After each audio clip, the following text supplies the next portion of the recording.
Hello दोस्तों, जय हिंद, वंदे मातरम। मैं प्रशांत शर्मा, द आर्मी मैन। ईश्वर के फैसलों पे कभी शक नहीं करते, ईश्वर के फैसलों पे कभी नाराज नहीं होते, क्योंकि भगवान आपको वो नहीं देते जो आपको अच्छा लगता है, बल्कि भगवान आपको हमेशा वो देते हैं जो आपके लिए अच्छा होता है।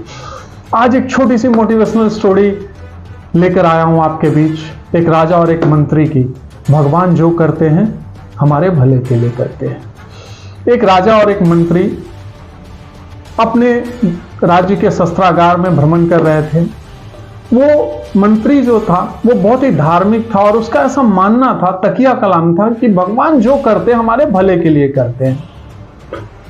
राजा शस्त्रागार में सभी शस्त्रों का परीक्षण करते हुए आगे बढ़ रहे थे। अचानक एक तलवार से राजा की उंगली कट गई। अब मंत्री स्वभाव बस बोल पड़े, कोई बात नहीं, भगवान जो करते हैं अच्छा करते हैं, हमारे भले के लिए करते हैं। यह सुनते ही राजा को अतिशय क्रोध आया। वो आवेश में आकर तुरंत अपने सेनापति को आदेश दिया कि तुरंत इस मंत्री को कैद करके और जेल में डाल दो, इसको जल्द से जल्द फांसी की सजा दूंगा मैं। मंत्री फिर भी मुस्कुराया और उसने राजा को प्रणाम किया और फिर से बोला, भगवान जो करते हैं हमारे भले के लिए करते हैं। मंत्री को जेल में डाल दिया गया। कुछ दिनों बाद राजा शिकार के लिए चला। जब वो जंगल में चलने लगा, अचानक से तेज आंधी तूफान आया और सारे राजा के सैनिक राजा को छोड़ करके इधर उधर भटक गए और राजा का घोड़ा बेकाबू हो गया। वो तेजी से जंगल में भागने लगा। भागते भागते वो एक जंगली कबीले के पास जाकर के वो घोड़ा रुका। संजोग से उस जंगली कबीले के राजा वो बलि के लिए किसी व्यक्ति की तलाश करते, किसी मनुष्य की तलाश कर रहे थे और उनके देवता को, उनके कुल देवता को बलि के लिए किसी आदमी की जरूरत थी। वो राजा अपने सैनिकों को भेजा हुआ था, वो जो वनवासी हैं वो सब इधर उधर ढूंढे। संजोग से ये राजा मिल गया, इसको लाया गया, नहलाया धुलाया गया। सारे बहुत प्रसन्न हुए कि इस बार हमारे देवता बहुत खुश होंगे, क्योंकि बिल्कुल हृष्ट पुष्ट मनुष्य की बलि देने जा रहे हैं। उनके गुरु आए, वो अंतिम निरीक्षण करने लगे कि व्यक्ति स्वस्थ है या नहीं। जैसे उन्होंने राजा को देखा, उसका उंगली देखा तो उसका उंगली कटा हुआ, तो उन्होंने राजा को रिजेक्ट कर दिया। बोला ये नर बलि के लिए सुटेबल नहीं है, इसका तो पहले ही अंग भंग हो चुका है। राजा को उस वनवासियों ने मुक्त कर दिया।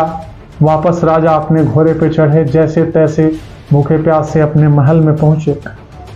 महल में आए, सबसे पहले उन्होंने सेनापति को आदेश दिया कि जल्द से जल्द उस मंत्री को बुला कर लाओ जो ये कहता है कि भगवान जो करते हैं हमारे भले के लिए करते हैं।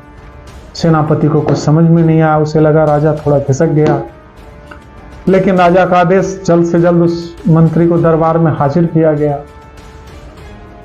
राजा ने बोला कि भाई, मैं तुम्हारे बात से बहुत खुश हूं और मैं इस बात को बिल्कुल मान गया हूं कि भगवान जो करते हैं हमारे भले के लिए ही करते हैं।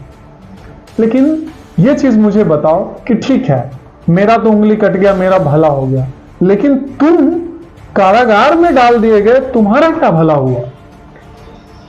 यह सुनते ही मंत्री प्रेम से मुस्कुराया और कहा, महाराज, मैं तो आपके परछाई की तरह आपके साथ रहता हूं और आपको भी पता है कि आपके सारे सैनिक बेशक आपसे बिछड़ जाते, लेकिन मैं तो कम से कम आपके साथ रहता ही रहता।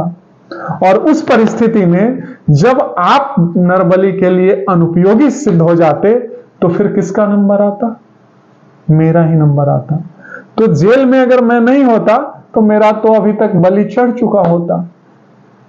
राजा को बात तुरंत समझ में आई और उसने भी इस बात को स्वीकार किया कि भगवान जो करते हैं हमारे भले के लिए करते हैं।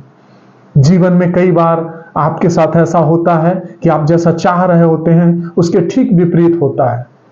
आपको अपनी आस्था पे अपना विश्वास डगमगाने लगता है, आपको भगवान के फैसलों पर शक होने लगता है। लेकिन मैं ये आपसे अपील करना चाहूंगा, ये आपको सलाह देना चाहूंगा मेरे दोस्त, कि भगवान आपको वो कभी नहीं देते जो आपको अच्छा लगता है। भगवान आपको हमेशा वो देने की कोशिश करते हैं जो आपके लिए अच्छा होता है। मेरे इस मोटिवेशनल स्टोरी को ज्यादा से ज्यादा लाइक, सब्सक्राइब और शेयर करें। धन्यवाद।